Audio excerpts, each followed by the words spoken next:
Hello everyone. तो आज हम लोग क्लास 10 सीबीएसई साइंस का एक बहुत ही इंपॉर्टेंट चैप्टर लेके आए हैं और इस चैप्टर का नाम है how do organism reproduce, right. तो ये चैप्टर बहुत इंपॉर्टेंट है और हमको आज यही देखना है कि हाउ डू ऑर्गेनिज्म रिप्रोड्यूस। लेकिन ये पूरा जो चैप्टर है अपना, इसको समझने से पहले, इसके अंदर में जाने से पहले हम लोग ये सोचेंगे कि आखिर रिप्रोडक्शन का जो प्रोसेस है वो है क्या, राइट। सबसे पहला जो क्वेश्चन हमारे माइंड में आता है वो ये आता है कि व्हाट इज रिप्रोडक्शन, और दूसरा क्वेश्चन हमारे माइंड में आता है कि रिप्रोडक्शन जरूरी क्यों है, राइट। तो दो क्वेश्चन एकदम बिल्कुल बेसिक सा क्वेश्चन है जो हमारे माइंड में आता है। एक है कि what is reproduction and second thing is कि रिप्रोडक्शन जो है वो जरूरी क्यों होता है, ठीक है। तो हम लोग एक एक करके इन सारी चीजों को क्या करेंगे, डिस्कस करेंगे। तो स्टार्ट करते हैं अपने टॉपिक को, ज्यादा देर नहीं करते हैं और देखते हैं कि ये टॉपिक है क्या और इसमें कौन कौन सी चीजें हैं जो हमको पढ़नी है और कौन सी चीजें जो हैं वो हमारे एग्जाम के पॉइंट ऑफ व्यू से जरूरी हो जाती है, ठीक है। तो एक एक करके हम लोग आगे बढ़ेंगे। तो आगे बढ़ते हैं और चलते हैं हमारे पहले टॉपिक की तरफ। तो ये है हाउ डू ऑर्गेनिज्म रिप्रोड्यूस का सबसे पहला जो मैंने आपको बोला कि रिप्रोडक्शन जो है वो प्रोसेस है क्या। तो रिप्रोडक्शन का प्रोसेस होता क्या है, तो उसको देखने के लिए यहाँ पे आपको स्क्रीन पे दिख जाएगा कि मैंने यहाँ पे डेफिनेशन में देखो क्या लिखा है। मैंने डेफिनेशन में लिखा है reproduction is the process by which living organism produce new individual of their on kind, right. ये वाला लाइन देखो, यहां पे देखो मैंने क्या लिखा है कि reproduction is the process by which living organism produce new individual of same species. मतलब खुद के स्पीसीज को हम लोग क्या करते हैं, दोबारा से प्रोड्यूस करते हैं। तो इसी प्रोसेस को हम लोग क्या बोलते हैं, रिप्रोडक्शन बोलते हैं। नाउ रिप्रोडक्शन जो होता है, जब ये प्रोसेस होता है तो ये जरूरी क्यों हो जाता है, तो ठीक उसी के नीचे देखो लिखा हुआ है reproduction is necessary for the survival and increase in the population of species. तो हमारे माइंड में क्या होता है कि जो भी यहाँ पे लिविंग ऑर्गेनिज्म होते हैं इस दुनिया में, हमारे पूरे यूनिवर्स की बात कर रहा हूं मैं, तो यहाँ पे जो भी लिविंग ऑर्गेनिज्म होते हैं उनका मेन मोटिव क्या होता है कि जब हम इस दुनिया से चले जाएं तो हमारे स्पीसीज को आगे बढ़ाने के लिए इस दुनिया में कोई ना कोई होना चाहिए। हम लोग चाहते क्या है, बेसिकली अपना नाम चाहते हैं। तो जो हमारा नाम आगे फ्यूचर में कंटिन्यू रखे, हम ऐसे इंडिविजुअल्स चाहते हैं। तो ये जो न्यू इंडिविजुअल्स है वो आएंगे किस प्रोसेस के थ्रू, तो वो आते हैं रिप्रोडक्शन के थ्रू, राइट। और ये इसीलिए जरूरी है ताकि हमारी जो स्पीसीज है वो इस धरती पे आगे बढ़ती रहे, टाइम के साथ हम कहीं खो ना जाएं, ठीक है। तो वक्त के साथ साथ हमारा भी क्या हो, नाम हो। इसके लिए रिप्रोडक्शन क्या होता है, बहुत ही जरूरी होता है, ठीक है ना। अगर ऑर्गेनिज्म जो है वो रिप्रोडक्शन ना करे तो क्या होगा, तो अगर रिप्रोडक्शन नहीं करेगा तो उसके तरह की स्पीसीज जो है वो उस दुनिया में आएगी नहीं, और जब स्पीसीज आएगी नहीं तो उसके अनुरूप क्या हो जाएगा भाई, उसके अनुरूप ये होगा, उसका जो रिजल्ट आएगा वो क्या होगा कि एक टाइम के बाद जितनी भी पॉपुलेशन थी वो धीरे धीरे क्या हो रही है, मरती जा रही है, और मरते जाएगा तो पॉपुलेशन क्या होगा, कम होता जाएगा, और एक ऐसा टाइम आएगा जब वो पूरी तरह से इस दुनिया में क्या हो जाएगा, खत्म हो जाएगा। तो कोई भी जो लिविंग ऑर्गेनिज्म है इस धरती पे वो अपने वजूद को इस दुनिया में खत्म करना नहीं चाहता है, इसीलिए वो क्या करते हैं, न्यू इंडिविजुअल्स प्रोड्यूस करते रहते हैं by the process of reproduction. तो ये होता है रिप्रोडक्शन का मतलब, ठीक है। इसके बाद हम लोग आगे बढ़ते हैं अपने अगले टॉपिक की तरफ। तो अपना जो अगला है, now do organism create carbon copy of themselves. ये क्वेश्चन बहुत ही अच्छा क्वेश्चन है। तो जब रिप्रोडक्शन होता है तो रिप्रोडक्शन के दौरान क्या पेरेंट जो होते हैं वो टू कॉपी मतलब आइडेंटिकल, मतलब पूरी तरीके से कॉपी करते हैं खुद को और नए को रिप्रोड्यूस करते हैं, क्या ऐसा होता है, ये है सवाल। सोचो जरा इसके बारे में। अगर हम एक तरफ अपने आप को देखें तो मेरे पापा जिस तरीके के दिखते होंगे उस तरीके का तो मैं नहीं दिखता, राइट? उस तरीके का मैं नहीं दिखता, थोड़ा सा क्या होगा, वेरिएशन आ जाता है। कहाँ? जब हम इंसानों की बात कर रहे हो, जब हम जानवरों की बात करते हैं तो भी यही सेम चीज आता है। लेकिन कुछ ऐसे भी रिप्रोडक्शंस होते हैं जहां पे चीजें आइडेंटिकल होती हैं, मतलब जैसा पेरेंट वैसा ही ऑफस्प्रिंग। ठीक है, तो ये वाली सिचुएशन कहां पे आती है? तो नाउ यहां पे अगर आप आंसर देखोगे तो आंसर में देखो क्या लिखा हुआ है, द डीएनए। तो डीएनए का फुल फॉर्म क्या होता है? तो डीएनए का फुल फॉर्म देखो यहां पे दिया हुआ है, डीऑक्सी राइबोन्यूक्लिक एसिड, राइट? तो डीऑक्सी राइबोन्यूक्लिक एसिड जो होता है कहां पाया जाता है? क्लास 9 में आप लोगों ने पढ़ा होगा। ये जो चैप्टर था हमारा पहला चैप्टर था क्लास 9 का, और उसमें हम लोगों ने पढ़ा था फंडामेंटल यूनिट ऑफ लाइफ। तो फंडामेंटल यूनिट ऑफ लाइफ में बताया गया था कि डीएनए जो होता है वो न्यूक्लियस में पाया जाता है, राइट? तो हमारे सेल्स के जो न्यूक्लियस होते हैं वहां पे क्या होता है? डीएनए होता है। तो molecules in the chromosomes in the nucleus is responsible for the transfer of character from the parent to offspring. तो जो कैरेक्टर मेरे पापा का होगा या फिर जो कैरेक्टर मेरी मम्मी का होगा, वो कैरेक्टर मेरे अंदर आएगा किसकी वजह से? वो आता है डीएनए की वजह से। तो डीएनए जो होता है वो काफी इंपॉर्टेंट होता है हमारे न्यूक्लियस के अंदर। अगर आप कोई क्रिमिनल या फिर कोई सस्पेंस वाली मूवी अगर आप देखो जिसमें यूज किया जाता है टर्म कातिल को पकड़ने के लिए या फिर किलर, सीरियल किलर को पकड़ने के लिए, जब डीएनए वगैरह चेक करते हैं तो डीएनए वगैरह चेक करने के बाद ही पता चलता है कि ये डीएनए जो है किससे मैच करता है। तो एक्चुअली में क्या होता है कि जो भी डीएनए मेरे बॉडी के अंदर में होगा वो डीएनए कॉपी किया गया है। कहां से कॉपी किया गया? मेरे मम्मी से और मेरे पापा से। ठीक है, now during reproduction the reproductive cell produce 2 copies of the DNA which separate into 2 cells. तो रिप्रोडक्शन के टाइम पे क्या होता है भाई? रिप्रोडक्शन के टाइम में बेसिकली डीएनए कॉपी होना स्टार्ट करता है। तो जब कॉपी होने लगता है डीएनए, तो डीएनए की कितनी कॉपीज बनती है? 2 कॉपीज बनती है डीएनए की, और जो अलग अलग 2 सेल्स में डिवाइड हो जाते हैं। बट द डीएनए कॉपीज जो होती हैं वो सिमिलर तो होती है लेकिन आइडेंटिकल नहीं होती है। तो जब डीएनए मेरा बनना स्टार्ट होता है, मैं डायग्राम के थ्रू अगर आपको दिखाने की कोशिश करूं तो ह्यूमन का जो डीएनए होता है वो बेसिकली इस तरीके से आपको दिखेगा कि 2 सेल्स में डिवाइडेड होता है ऐसे, राइट? तो ये जो होता है डीएनए, ये कॉपी सेम तो होते हैं दोनों, लेकिन दोनों आइडेंटिकल नहीं होते हैं। रीजन इसके पीछे क्या है कि ये दोनों आइडेंटिकल क्यों नहीं होते? क्योंकि एक तो मम्मी के डीएनए से कॉपी किया गया होगा और एक पापा के डीएनए से कॉपी किया गया होगा। तो दोनों ऑलमोस्ट कुछ हद तक क्या है कि जब कॉपी करके आ रहा है तो सेम होगा लेकिन आइडेंटिकल नहीं हो पाता है। इसी वजह से क्या होता है कि हम लोग के अंदर जो होता है वो थोड़ा सा वेरिएशंस आ जाता है। या फिर आप ये समझ लो कि एक जेरोक्स मशीन है, राइट? जेरोक्स मशीन के ऊपर अपने क्या किया? एक पेज रख दिया, पेज रखने के बाद बटन दबाया तो जेरोक्स मशीन क्या करती है? जो पेज के ऊपर लिखा रहता है उसको कॉपी कर लेती है।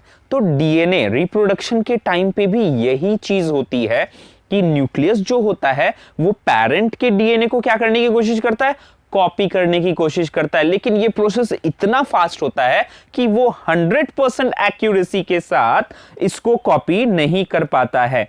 तो 100% एक्यूरेसी के साथ कॉपी नहीं कर पाएगा, दैट मीन कि करेक्ट कॉपी करने के लिए सपोज 90% भी अगर उसने कॉपी किया तो बाकी का 10% क्या हो गया भाई? डिफरेंट आ जाएगा। तो 10% का ये जो डिफरेंस होता है इसकी वजह से क्या होता है कि हमारे ह्यूमंस के जो बच्चे होते हैं वो अपने पेरेंट से डिफरेंट पैदा होते हैं, आइडेंटिकल नहीं होते हैं। लेकिन बहुत रेयर केस में आपको ऐसा दिखेगा कि जिस तरीके के पापा दिखते हैं बिल्कुल उसी तरीके का बेटा दिख रहा है। ये सिचुएशन हो जाती है तो ये यहाँ पे क्या होता है कि जो न्यूक्लियस होता है वो डीएनए को पूरी तरीके से कॉपी करने में सफल हो जाता है, लेकिन ये केस बहुत ही कम होता है। ठीक है, तो इस वजह से हम लोगों का क्या होता है कि कार्बन कॉपीज जो होती है वो नहीं हो पाती है।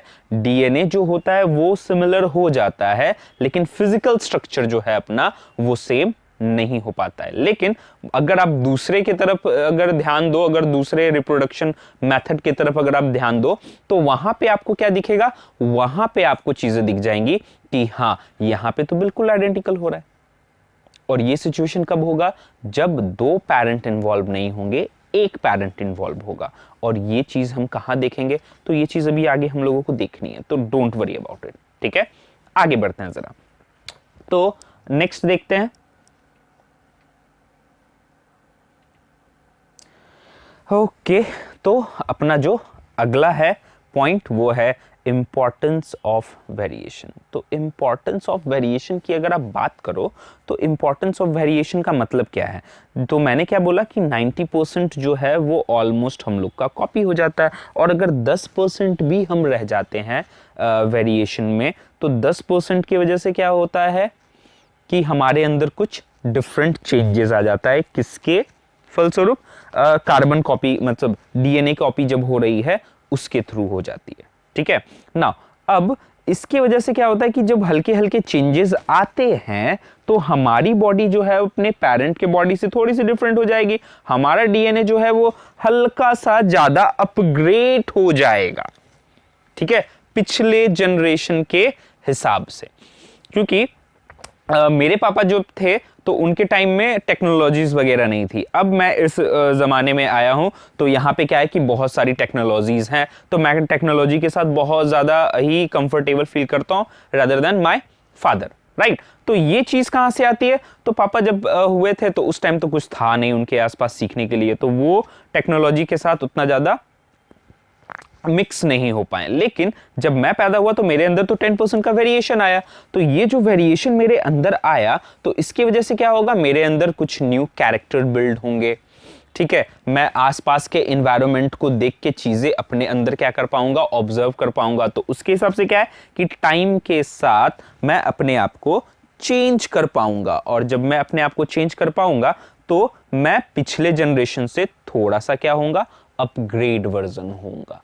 लाइक एंड्रॉइड की बात ही ले लेते हैं, स्मार्टफोन है अपना। ठीक है, तो एंड्रॉइड तो जब निकला था तब तो कुछ और था, और अब क्या है, कुछ और है। क्यों, क्योंकि हर साल एंड्रॉइड जो है खुद का अपना एक न्यू वर्जन निकालता है। क्यों, ताकि टाइम के साथ वो अपने आप को क्या कर सके, कॉप अप कर सके। राइट, तो यही चीज होती है हमारे साथ वेरिएशन में। एक सिंपल सा एग्जांपल देता हूं वेरिएशन का, आपको समझ में आ जाएगा। जब स्टार्ट में ह्यूमन जब विकसित हो रहे थे तो वो कहां से विकसित हुए, ऐप से, सबको पता है। राइट, तो एंड्रॉइड वाला ऐप नहीं, एप्स। ठीक है, बंदर वाला। तो जब एप से वो लोग स्टार्ट हुए इवॉल्व होना, तो उनके अंदर क्या हुआ, जब उन्होंने न्यू जनरेशन को पैदा करना स्टार्ट किया रिप्रोडक्शन के थ्रू, तो उनके अंदर टाइम के साथ चेंजेस के साथ साथ कैरेक्टर्स में क्या हुआ, चेंजेस आना स्टार्ट हुआ। तो पहले जब ह्यूमन हुआ करते थे उनके पास क्या थी, पूंछ थी, लेकिन धीरे धीरे क्या होता गया, देखा गया कि पूंछ का इस्तेमाल अब कम हो रहा है, तो वो पूंछ जो है वो छोटी होती गई होती गई होती गई होती गई, और ये छोटे छोटे चेंजेस मिल के क्या करता है, एक बहुत बड़ा इवोल्यूशन क्रिएट करता है। फिर एक ऐसा वक्त आया कि ये पूंछ धीरे धीरे कम होते होते होते होते होते क्या हुई, पूरी तरीके से गायब हो गई। राइट, तो पूरे तरीके से गायब होगी तो फिर कौन इवॉल्व हुआ, हम, होमो सेपियंस, जिसका साइंटिफिक नाम है होमो सेपियन, यानी कि ह्यूमंस। राइट, पूंछ तो गायब हो गई, अब हम आ गए अपने नए दौर में। तो ये काफी जरूरी होता है कि हम पूरे तरीके से आइडेंटिकली कार्बन कॉपी ना कर बैठे। अगर हम कार्बन कॉपी कर बैठेंगे तो क्या होगा, हम टाइम के साथ इवॉल्व नहीं कर पाएंगे, हमारी स्पीसीज टाइम के साथ इवॉल्व नहीं कर पाएगी, और बहुत ही फेमस कहावत है कि अगर आप टाइम के साथ खुद को इवॉल्व नहीं करोगे तो आप पीछे छूट जाओगे। और यहां जिंदगी में पीछे छूटने का मतलब है कि आपको कोई पहचानेगा ही नहीं, आप पूरे तरीके से क्या हो जाओगे, गायब हो जाओगे। तो बहुत सारी एनिमल की जो प्रजातियां हैं वो क्या हो गई है, गायब हो गई है, वो अब दिखती ही नहीं है। क्यों? क्योंकि वो टाइम के साथ खुद को इवॉल्व नहीं कर पाए, राइट। तो ये चीजें होती हैं हमारे किसकी वजह से, रिप्रोडक्शन की वजह से। तो बहुत ही इंपॉर्टेंट हो जाता है रिप्रोडक्शन हमारे लिए और सबके लिए भी, जितने भी लिविंग ऑर्गेनिज्म हैं उन सब के लिए, जिनको इस दुनिया में अभी रहना है, अपना नाम करना है, अपनी स्पीसीज को बढ़ाना है, उन सब के लिए क्या होता है, रिप्रोडक्शन का प्रोसेस जो होता है वो काफी ही इंपॉर्टेंट हो जाता है। तो यही चीज यहाँ पे लिखी हुई है, ठीक है। तो इसके बाद फिर हम लोग क्या करेंगे, आगे बढ़ेंगे।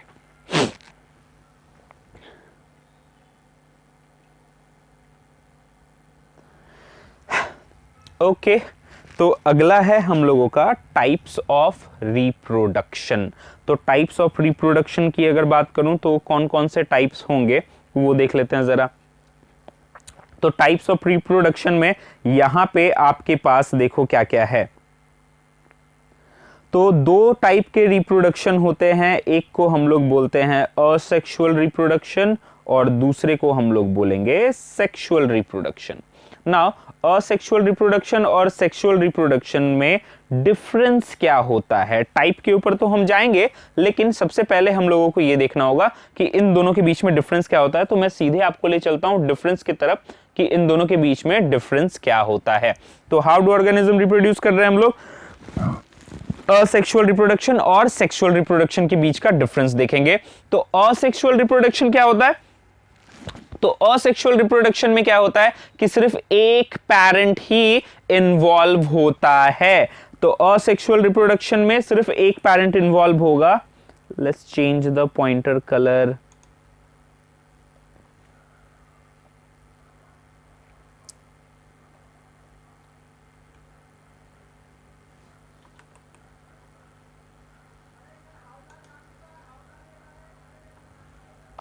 ठीक है, तो यहां पे क्या होता है, यहां पे सिर्फ और सिर्फ एक पैरेंट ही इन्वॉल्व होता है। वाइल अगर हम सेक्सुअल रिप्रोडक्शन की बात करें तो सेक्सुअल रिप्रोडक्शन में कितने पैरेंट इन्वॉल्व होते हैं, दो इंडिविजुअल इन्वॉल्व होते हैं।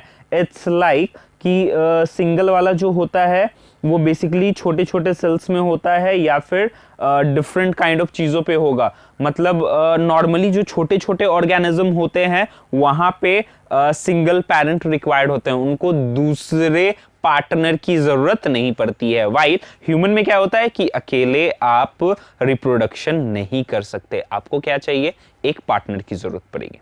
ठीक है, तो ये हो गया हम लोगों का पहला डिफरेंस। दूसरा डिफरेंस क्या है, तो अभी अभी जब हम लोगों ने कार्बन कॉपी वाला टॉपिक पढ़ा था तो उसमें बताया था कि कुछ रिप्रोडक्शन ऐसे होते हैं जहां पे आइडेंटिकल बच्चे पैदा होते हैं।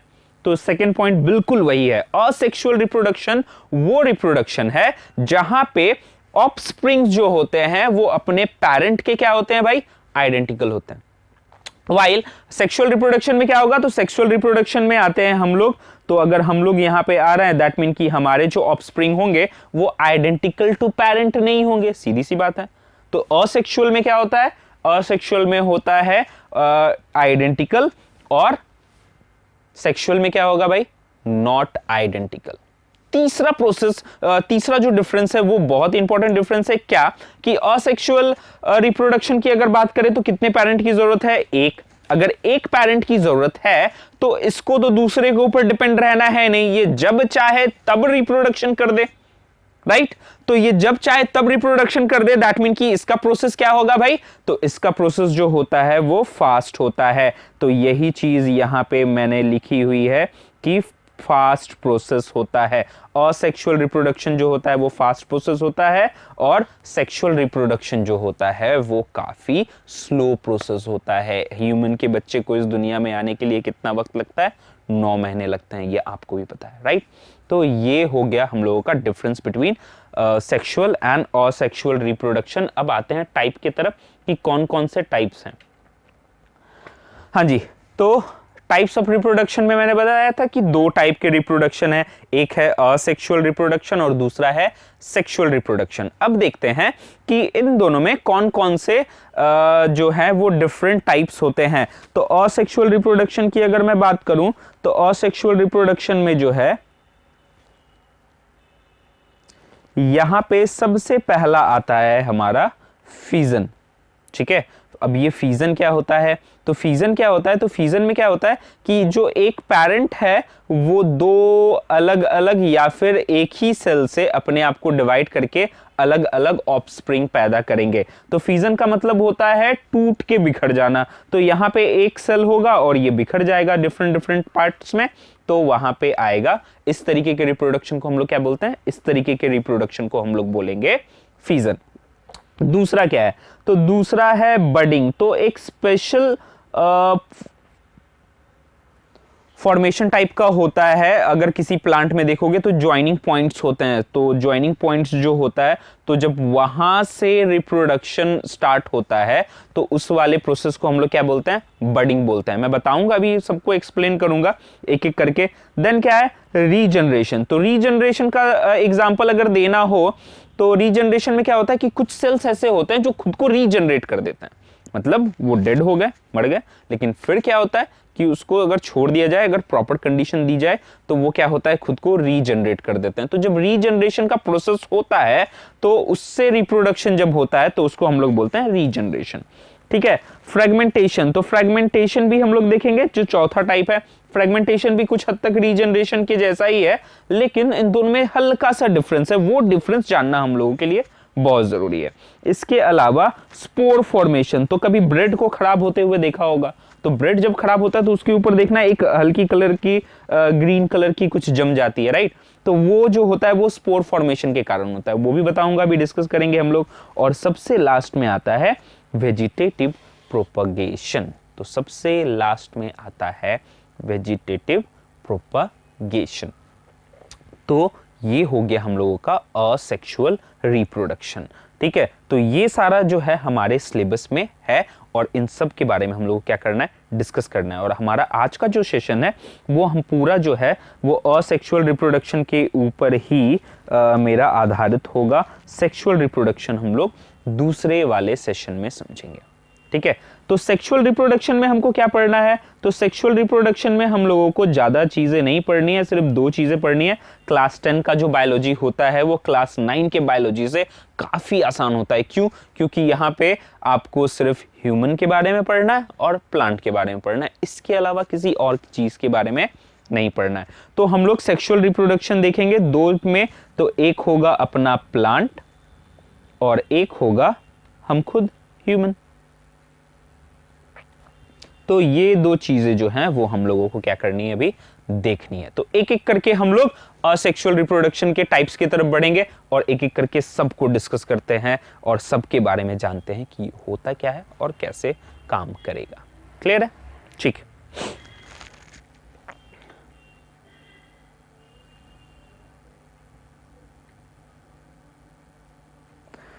Now next is fission. Now fission क्या होता है? तो फिजन देखो जरा, बोर्ड पे लिखा हुआ है। तो fission is an asexual reproduction by which unicellular organism divide and form two or more individuals. मतलब एक सेल, फिजन के बारे में स्टार्टिंग में ही बताया था कि अगर एक सेल है तो ये सेल क्या करेगा? खुद को डिवाइड करेगा। अब कितनी पार्ट में डिवाइड करेगा? तो दो केसेस है, या तो ये अपने आप को दो पार्ट में डिवाइड करे या फिर ये अपने आप को दो से ज्यादा पोर्शन में डिवाइड करे। तो जब ये डिवाइड करेगा तो इस डिवीजन को ही हम लोग क्या बोलते हैं भाई? फिजन बोलते हैं। तो मैंने क्या बोला कि दो तरीके से है, एक कि दो पार्ट में डिवाइड करे या फिर दो से ज्यादा पार्ट में डिवाइड करे। तो जब एक सेल दो पार्ट में डिवाइड होता है तो उसको हम लोग बोलते हैं बाइनरी फिजन। और जब कोई सेल एक दो से ज्यादा पार्ट में डिवाइड होगा तो उसको हम लोग बोलेंगे मल्टीपल सेल। क्लियर है? तो ये हो गया हम लोगों का पूरा कि इसको हम लोग क्या बोलेंगे और क्या नहीं बोलेंगे। ठीक है, आगे देखते हैं। तो नेक्स्ट जो है यहाँ पे दो डायग्राम के थ्रू दिखा रहा हूँ फिजन और सेक्सुअल रिप्रोडक्शन का। तो सबसे पहला वाला जो है अपना, ये तो सब जानते हैं कि ये भाई है क्या, ये है अमीबा, ठीक है। और ये देखो क्या है, तो अमीबा वाला में देखो क्या होता है। तो अमीबा में अगर आप ध्यान दोगे तो ये है एक अमीबा, राइट। अब ये अमीबा क्या कर रहा है, तो सबसे पहले अमीबा अपने न्यूक्लियस को डिवाइड कर रहा है। तो ये फिजन के थ्रू न्यूक्लियस को क्या कर रहा है, डिवाइड किया। न्यूक्लियस को डिवाइड करने के बाद क्या होता है, इसका जो साइटोप्लाज्म होता है वो यहाँ पे एक प्रेशर क्रिएट करता है और दोनों न्यूक्लियस को अलग अलग कर देता है। अलग करने के बाद ये और थोड़ा सा प्रेशर अप्लाई करेगा और ये और सिकुड़ता चला जाता है, और फिर एट द एंड ऐसा आता है जब ये दोनों एक दूसरे से क्या हो जाते हैं, अलग हो जाते हैं। तो न्यूक्लियस था कितना, एक ही था, वो एट द एंड जाके क्या हो गया, एट द एंड जाने के बाद वो दो पार्ट में डिवाइड हो गया, राइट। नाउ बैक्टीरिया में क्या होता है कि जब हम किसी बैक्टीरियल लिविंग के बारे में बात करते हैं तो वहां पे क्या होता है कि न्यूक्लियस जो होता है, यहां पे अगर आप ध्यान दो, इसका ये न्यूक्लियस एक है। अब यही न्यूक्लियस जो होता है वो बहुत सारे पार्ट्स में डिवाइड हो जाता है एक ही बार में, एक ही बार में बहुत सारे पार्ट में डिवाइड हुआ। अब जब न्यूक्लियस डिवाइड हो गया तो न्यूक्लियस के हिसाब से साइटोप्लाज्म भी हर एक के साथ डिवाइड हो जाएगा, और डिवाइड होने के बाद क्या करेगा, बहुत सारे ऑर्गेनिज्म को रिप्रोड्यूस कर देगा। तो इसमें क्या हो रहा है कि दो से ज्यादा प्रोड्यूस हो रहे हैं, इसलिए इसको हम लोग क्या बोलते हैं, मल्टीपल फिजन बोलेंगे।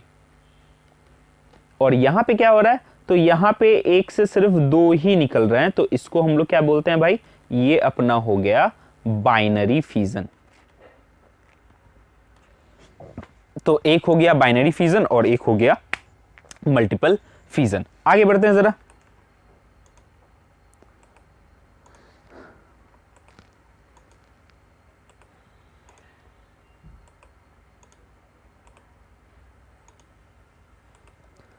Next budding. अब ये बडिंग क्या होता है, now in this method a bud like projection is form on the body.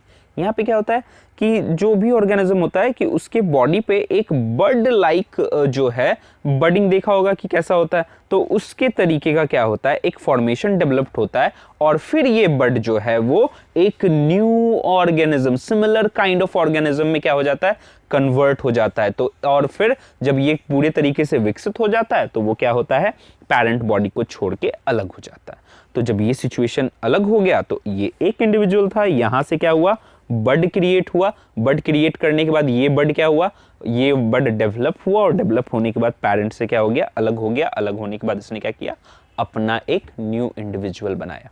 तो एक से क्या निकल गया, दो।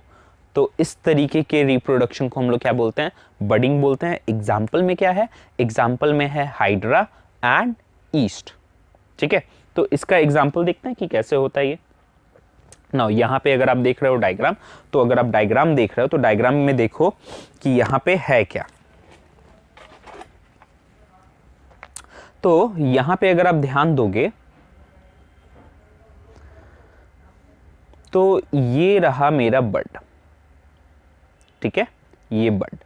अब इस बर्ड से क्या होता है, ये बर्ड डेवलप होना स्टार्ट करता है। तो ये बर्ड था, बर्ड से क्या हुआ, डेवलपमेंट स्टार्ट हो गई। तो सेकंड वाले डायग्राम में देखो यहाँ पे डेवलपमेंट स्टार्ट हो गई।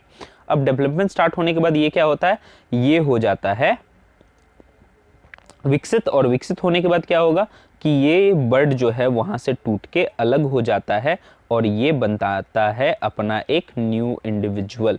तो ये बन गया क्या, न्यू इंडिविजुअल, ठीक है। तो ये देखो यहाँ पे, ये सॉरी तीसरा वाला यहाँ डायग्राम था, तो ये यहाँ पे क्या हुआ, पूरे तरीके से विकसित हो गया। विकसित होने के बाद क्या होगा, ये यहाँ से कट के गिर जाएगा, और जैसे ही यहाँ से कट के गिरेगा, यहाँ पे ये क्या होता है, न्यू इंडिविजुअल बन जाता है, ठीक है। तो ये हो गया हम लोगों का बडिंग, कि बडिंग में रिप्रोडक्शन कैसे होता है। आगे बढ़ते हैं।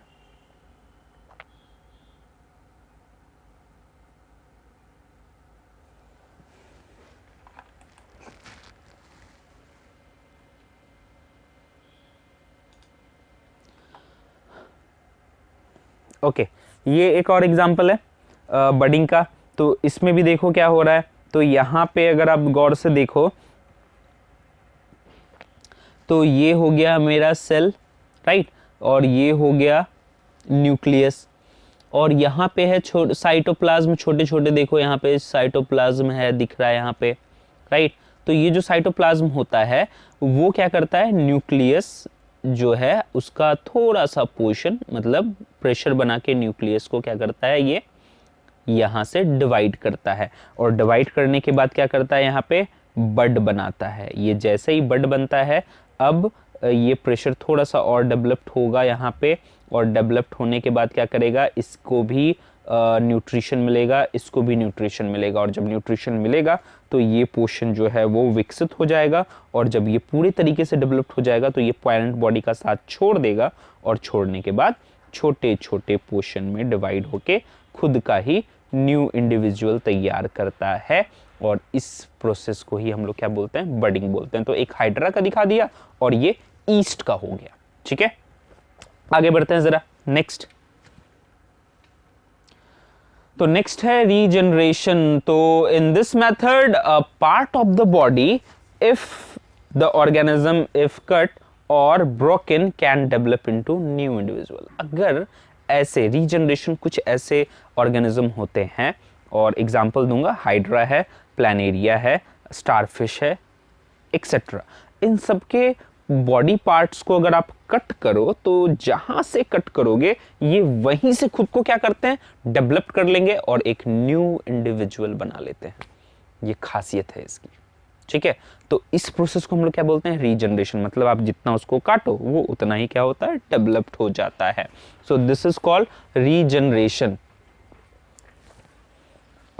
तो दिस इज कॉल्ड रीजनरेशन। तो रीजनरेशन का एक बार एग्जांपल देखते हैं। तो एग्जांपल में हम लेंगे प्लानेरिया को। So let's see the Planaria. तो प्लानेरिया को क्या किया गया, तो प्लानेरिया यहाँ पे चुपचाप से था, लेकिन किसी बच्चे को ये पसंद नहीं आया, तो उसने क्या किया, प्लानेरिया के 3 टुकड़े कर दिए। यहाँ से इसने इसको कट कर दिया, और फिर यहाँ से इसने इसको कट कर दिया।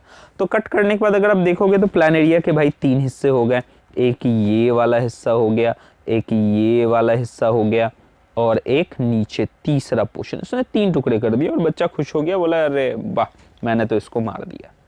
बट ऐसा होता नहीं है। क्यों? क्योंकि प्लानेरिया के पास पावर है खुद को रीजनरेट करने की। तो ये क्या करेगा, खुद को रीजनरेट करेगा। तो इसने क्या किया, अपने बॉडी के निचले हिस्से को रीजनरेट किया। ये जो बीच वाला टुकड़ा था इसने अपने ऊपर वाले पोर्शन को रीजनरेट किया और नीचे वाले दोनों पोर्शन को जनरेट किया। और ये जो नीचे वाला कटा हुआ था इसने सिर्फ अपने ऊपर वाले हिस्से को रीजनरेट किया। और अब एक प्लानेरिया जो है वो 3 प्लानेरिया में डिवाइड हो गया। तो एक प्लानेरिया से कितने निकल गए, 3। दैट मीन कि प्लानेरिया ने खुद को क्या कर लिया, रिप्रोड्यूस कर लिया। इसको फायदा हो गया कटिंग का। तो ऐसा क्यों होता है, क्योंकि ये खुद को क्या कर सकता है, रीजनरेट कर सकता है। That's why. क्लियर हो गई बात। आगे बढ़ते हैं जरा। तो नेक्स्ट है अपना ये हाइड्रा वाला। तो हाइड्रा को भी देखो यहाँ पे कट कर दिया गया। तो हाइड्रा को भी कट करने के बाद क्या हुआ, नीचे वाले हाइड्रा ने खुद को क्या किया, रीजनरेट कर लिया, और ऊपर वाले हाइड्रा ने नीचे के पोर्शन को क्या कर लिया, रीजनरेट कर लिया। तो इस हिसाब से फिर यहाँ पे क्या हो गया, हाइड्रा से भी एक हाइड्रा से कितने हाइड्रा बन गए, 2 हाइड्रा बन गए। तो एक तो नॉर्मल हाइड्रा बडिंग करके रिप्रोड्यूस कर रहा था, और अभी अभी आप लोगों ने क्या देखा कि हाइड्रा जो है वो रीजनरेशन भी कर लेता है। क्लियर है, ठीक है। आगे बढ़ते हैं। ज्यादा कुछ है नहीं इस सब चीजों में, बस आपको देखना है और डायग्राम बनाना है एग्जाम में।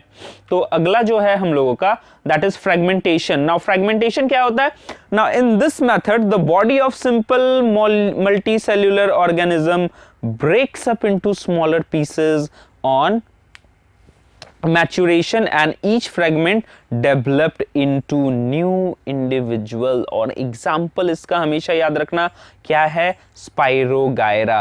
तो ये भी कुछ हद तक रीजनरेशन की तरह ही होता है। जब मैंने आपको स्टार्टिंग में टाइप बताना स्टार्ट किया तो मैंने बोला था कि रीजनरेशन एंड फ्रेगमेंटेशन दोनों बिल्कुल सेम तरीके का है, लेकिन दोनों में थोड़ा सा डिफरेंस है। और वो डिफरेंस है क्या, वही चीज हम लोग अभी यहाँ पे देखेंगे। तो प्लानेरिया का क्या था कि प्लानेरिया को जब मैंने 3 हिस्सों में काटा तो उसने क्या किया, खुद को रीजनरेट कर लिया। लेकिन रीजनरेशन जो होता है वो सारे सेल्स में नहीं होता है। मार्क माय वर्ड, रीजनरेशन जो होता है वो सारे सेल्स में नहीं होता है। तो रीजनरेशन जो होगा वो पर्टिकुलर सेल्स में ही होगा। अगर आप किसी दूसरे पोर्शन पे उसको कट कर दो तो वो खुद की बॉडी को रीजनरेट नहीं कर पाएगा, लेकिन कुछ ऐसे सेल्स होते हैं जो खुद को रीजनरेट कर सकते हैं, वहां से काटोगे तो वो क्या करेगा, रीजनरेट खुद को कर लेगा। क्लियर है? तो लेकिन फ्रेगमेंटेशन में ऐसा नहीं है। फ्रेगमेंटेशन में क्या है, तो फ्रेगमेंटेशन में कि फ्रेगमेंटेशन में आप इसको जहां से तोड़ दो ये वहीं से खुद को रीजनरेट कर लेगा। मतलब रीजनरेशन जो होता है वो स्पेसिफिक सेल्स में होता है और फ्रेगमेंटेशन के लिए कोई स्पेसिफिक सेल की जरूरत नहीं होती है। वो जो ऑर्गेनिज्म होता है वो कहीं पे भी फ्रेगमेंटेशन कर लेगा। ठीक है, तो इसका एग्जांपल में क्या है, तो इसके एग्जांपल में है हमारे पास स्पाइरोगायरा। तो ये रहा स्पाइरोगायरा। ना स्पाइरोगायरा क्या होता है कि पानी के ऊपर तैरता हुआ आपको बहुत सारा वो प्लांट का जो दिखता है ना, उस टाइप का लते जिसको हम लोग बोलते हैं, राइट, पानी के ऊपर तैरती हुई रहेगी। तो सपोज क्या हुआ, एक्सक्यूज मी, सपोज क्या हुआ कि पानी का बहाव तेज हो गया। पानी का बहाव तेज हो गया तो स्पाइरोगायरा क्या हुआ, बीच से टूट गया। अब जो स्पाइरोगायरा बीच से टूटेगा, ये जहां से टूट जाए ये वहीं से फिर आगे और पीछे खुद को डेवलप करना स्टार्ट कर देगा और एक नया स्पाइरोगायरा बना देगा। तो जैसा कि यहाँ डायग्राम में भी आपको दिख रहा है, मैं अगर आपको दिखाऊं यहाँ पे, तो यहाँ पे भी सेम चीज हो रहा है कि ये जो स्पाइरोगायरा है ये सपोज यहां से टूटता है। तो जैसे ये यहां से टूटेगा, ये क्या करेगा, यहां से दो पार्ट में डिवाइड हो गया, तो ये खुद को क्या करेगा, ऊपर नीचे रीजनरेट कर लेगा और ऊपर वाला पोर्शन भी दोनों तरफ खुद को रीजनरेट करके क्या करेगा, नया स्पाइरोगायरा बना लेगा। इसको कोई फर्क पड़ता नहीं है। तो दिस इज कॉल्ड फ्रेगमेंटेशन। ठीक है, आगे बढ़ते हैं जरा फ्रेगमेंटेशन के बाद। Now spore formation. तो स्पोर फॉर्मेशन क्या होता है, तो ब्रेड वाला एग्जांपल दिया था आपको, राइट। तो स्पोर फॉर्मेशन में क्या होता है कि सपोज कि कोई ब्रेड है, लेट्स सपोज, दिखाता हूं।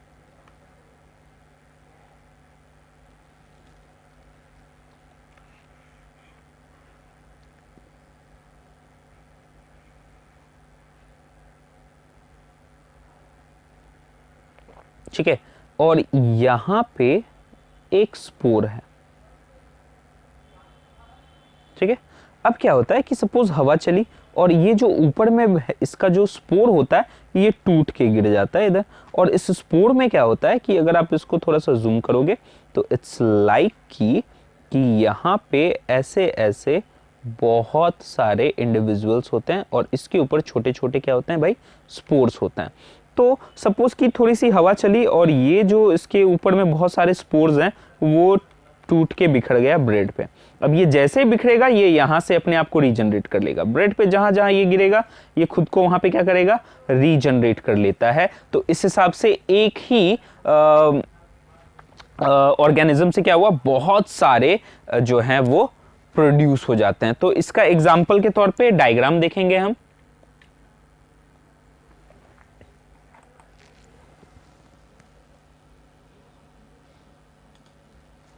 ओके, तो ये है डायग्राम। ठीक है, तो यहां पे अगर आप देखो तो ये देखो ब्रेड के ऊपर ये बना हुआ है राइजोफस, राइट।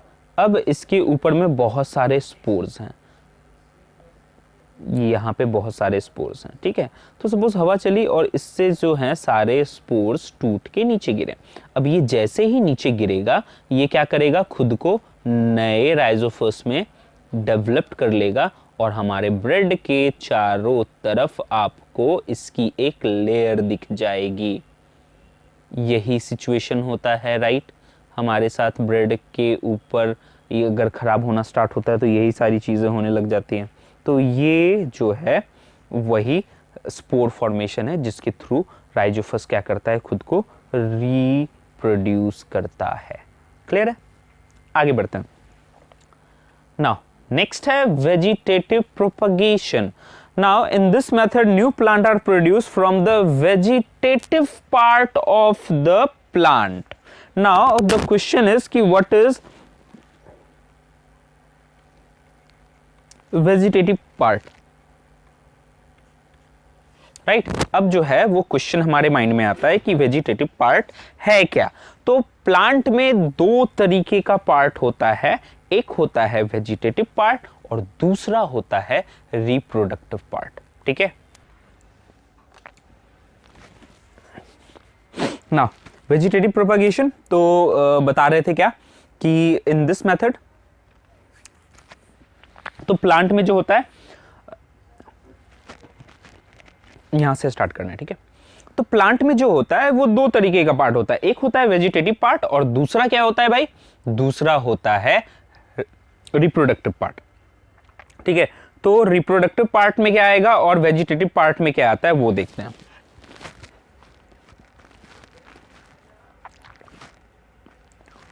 तो एक हो गया रिप्रोडक्टिव पार्ट और दूसरा हो गया vegetative part.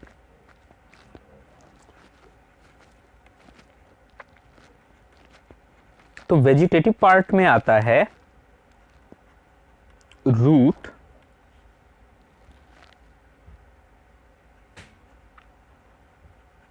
Leaves and stem. ठीक है, और रिप्रोडक्टिव पार्ट में आता है फ्लावर एंड फ्रूट। ठीक है ना। तो वेजिटेटिव प्रोपगेशन हम लोग क्या देख रहे हैं प्लांट का, तो प्लांट में दो तरीके के पार्ट होते हैं, एक होता है वेजिटेटिव पार्ट और एक होता है रिप्रोडक्टिव पार्ट। वेजिटेटिव पार्ट में क्या क्या आएगा, वेजिटेटिव पार्ट्स में आता है रूट, लीव्स एंड स्टेम, और वही रिप्रोडक्टिव पार्ट में क्या आएगा, तो वहां आता है फ्लावर एंड फ्रूट्स। क्लियर है। तो रिप्रोडक्टिव पार्ट वाला हम लोग पढ़ेंगे सेक्सुअल रिप्रोडक्शन में, और वेजिटेटिव प्रोपगेशन जो है वो हम लोगों को पढ़ना है असेक्सुअल रिप्रोडक्शन। तो प्लांट में ये दोनों चीजें होती हैं। तो एक एक करके आगे बढ़ते हैं। तो सबसे पहले हम लोग देखेंगे vegetative propagation. Now vegetative propagation now again दो तरीके का होता है। कौन कौन सा तरीके का होगा भाई, तो ये होता है एक नेचुरल और दूसरा आर्टिफिशियल। तो एक नेचुरल और एक आर्टिफिशियल। ठीक है, तो एक नेचुरल होगा और एक आर्टिफिशियल। तो सबसे पहले हम लोग नेचुरल देखेंगे और फिर देखेंगे आर्टिफिशियल। तो नेचुरल में सबसे पहले है बाय रूट्स। तो सबसे पहले हम लोग क्या देख रहे हैं यहां पे, बाय रूट्स देखेंगे।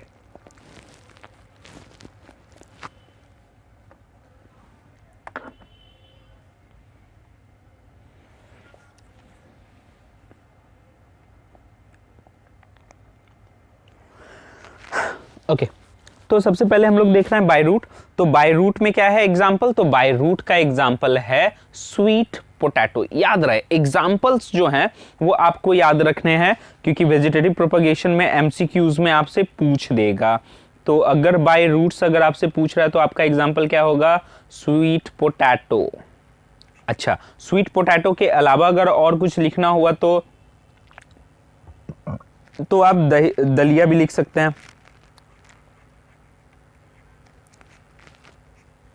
ठीक है, तो ये दो एग्जाम्पल हो गया रूट का। रूट में क्या होता है कि जो स्वीट पोटैटो होता है उसको अगर कभी अगर आप देखोगे तो उसके रूट्स को, मतलब अगर स्वीट पोटैटो को जमीन में गाड़ दो तो वहां से क्या होगा, न्यू प्लांट प्रोड्यूस हो जाएगा। ठीक है, तो यहां पे क्या हो रहा है कि हम लोग रूट्स, स्वीट पोटैटो जो होता है वो रूट्स होता है और रूट्स जो होता है वो मीठा होता है, राइट। तो उसके पोटैटो मतलब स्वीट पोटैटो के रूट्स को अगर हम निकालें, मतलब स्वीट पोटैटो को ही निकालेंगे और उसको निकाल के अगर हम ज़मीन में गाड़ दें तो वहाँ से फिर क्या होगा, एक न्यू इंडिविजुअल प्लांट तैयार हो जाता है। इसलिए इस रिप्रोडक्शन को वेजिटेटिव प्रोपागेशन में हम लोग बोलते हैं कहाँ से, बाय रूट से। क्यों, क्योंकि रूट्स को लगा देने से क्या होता है, वहाँ से न्यू इंडिविजुअल क्रिएट हो जाता है। आगे बढ़ते हैं ज़रा। Now next is by stem. तो स्ट्रॉबेरी का प्लांट अगर देखोगे तो वहां पे क्या होता है कि सपोज स्ट्रॉबेरी, एक एग्जांपल लेते हैं यहाँ पे, जैसे यहाँ डायग्राम में दिया हुआ है।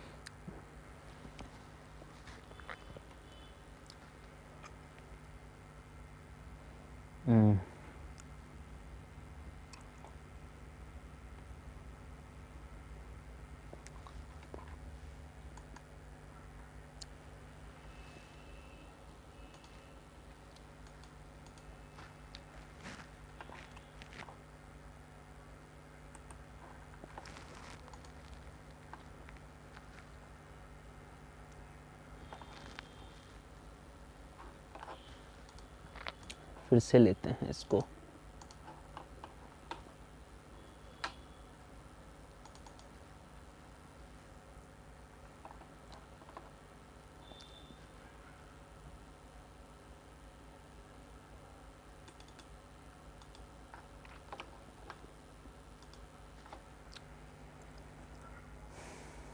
ओके हाँ जी, तो बाय स्टेम देख रहे थे।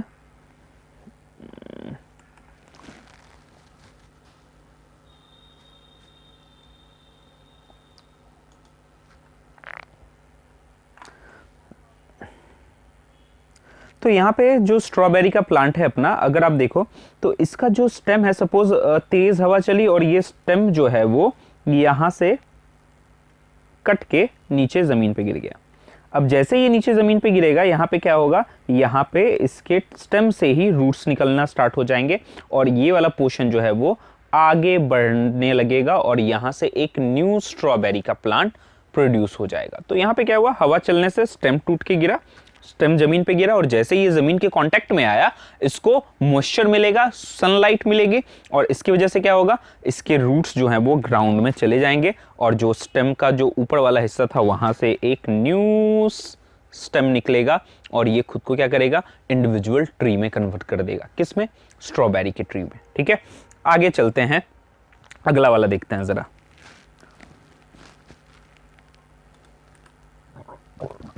नेक्स्ट है बाय लीफ। तो लीफ क्या है, तो इसका एग्जांपल ब्रायोफाइलम लेंगे,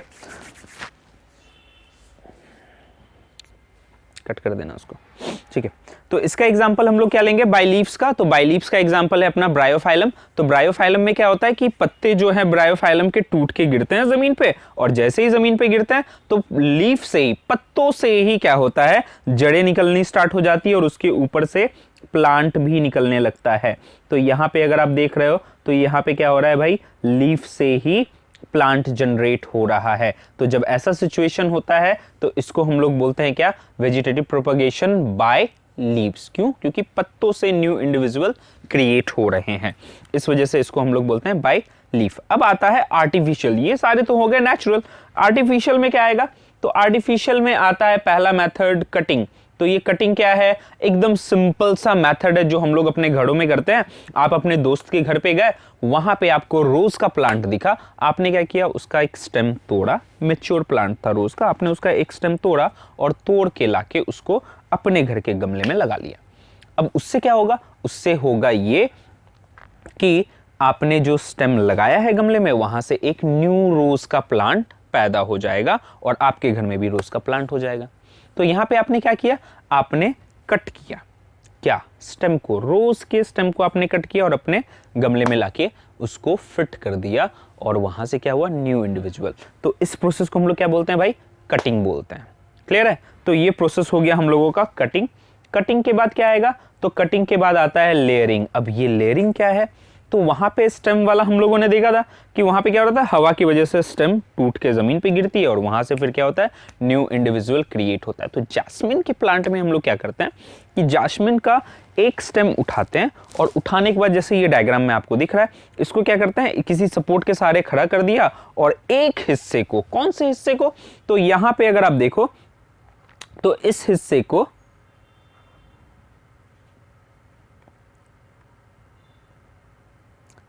इस हिस्से को जमीन के अंदर थोड़ा सा गाड़ के हम लोग क्या करते हैं, छोड़ देते हैं और एक क्लिप बांध देते हैं, नीचे जमीन पे गाड़ देते हैं सपोर्ट के साथ कि ये ऊपर ना आ पाए ना। इसकी वजह से क्या होता है, इसकी वजह से क्या होगा कि ये जो हम लोगों ने यहाँ पे क्लिप बांधी है, यहां से रूट्स निकलना स्टार्ट हो जाएगी और जैसे यहां से रूट निकलनी स्टार्ट होगी, हम क्या करेंगे, इस वाले पोर्शन को काट के निकाल देंगे और जैसे इस वाले पोर्शन को हम कट कर देंगे तो ये वाला जो सामने सपोर्ट में खड़ा आपको ये प्लांट दिख रहा है, ये खड़ा वाला जो प्लांट है वो आपका एक न्यू जैस्मिन के प्लांट में कन्वर्ट हो जाएगा और इस प्रोसेस को हम लोग क्या बोलते हैं, लेयरिंग बोलते हैं।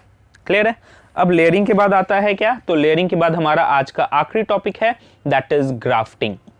नाउ ग्राफ्टिंग में क्या होता है कि सपोज आपके घर में 2 मैंगो प्लांट है, एक बड़ा बड़ा फल है लेकिन मीठा नहीं है, ठीक है। फ्रूट्स क्या है, बड़े बड़े मैंगोज हैं लेकिन वो मीठा बिल्कुल भी नहीं है, एकदम फीका है। और दूसरा प्लांट है जो छोटे छोटे मैंगोज होते हैं लेकिन काफी क्या है, स्वीट्स हैं, बहुत ज्यादा मीठे हैं।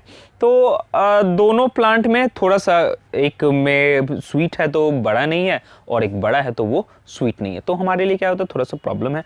तो हम क्या कर रहे हैं कि दोनों प्लांट के स्टेम्स को लेते हैं। यहाँ पे अगर आप देखो तो क्या किया गया कि सपोज ये वाला जो है वो स्वीट मैंगो वाला है, ठीक है। ये प्लांट जो है ऊपर वाला वो स्वीट मैंगो का है, और ये जो नीचे वाला है आपको दिख रहा है, ये नीचे वाला जो पोर्शन है ये है आपका बिग मैंगोज वाला, जो बड़े बड़े तो हैं लेकिन मीठे नहीं है। तो इसको हम लोग इस पोर्शन में कट करते हैं। यहाँ पे देखो, यहाँ पे आपको यहाँ कटिंग का पोर्शन दिख जाएगा। तो इस पोर्शन में हम क्या कर रहे हैं, इसको कट कर रहे हैं, और इस पोर्शन में कट करने के बाद इन दोनों को कंबाइन कर देते हैं। और इन दोनों को कंबाइन करने के बाद हम क्या करते हैं, इसको रैप कर देते हैं ताकि इन दोनों प्लांट के जाइलम एंड फ्लोएम आपस में क्या हो जाए, मैच हो जाए। अब जब ये एक बार आपस में मैच हो जाएगा तो मैच होने के बाद ये एक ट्री बनाएगा। कौन सा ट्री, मैंगो ही ट्री बनाएगा भाई, क्योंकि मैंगो ही के ही तो प्लांट में, दोनों तो मैंगो प्लांट को ही हम क्या कर रहे हैं, यहाँ पे अटैच कर रहे हैं, राइट। तो ये जब मैंगो ट्री बनेगा तो इस वाले में क्या होगा, इस वाले में आपको बड़े बड़े मैंगो भी मिलेंगे और मीठे मैंगो मिलेंगे। तो मैंगो का साइज भी बड़ा हो गया और मैंगो स्वीट तो पहले था ही। तो एक ही प्लांट में मेरा क्या हो रहा है, दोनों काम हो जा रहा है, इसलिए इस प्रोपगेशन को हम लोग बोलते हैं ग्राफ्टिंग। तो यहां पे हम लोगों का हाउ डू ऑर्गेनिज्म रिप्रोड्यूस का पहला सेशन होता है खत्म। Thank you so much.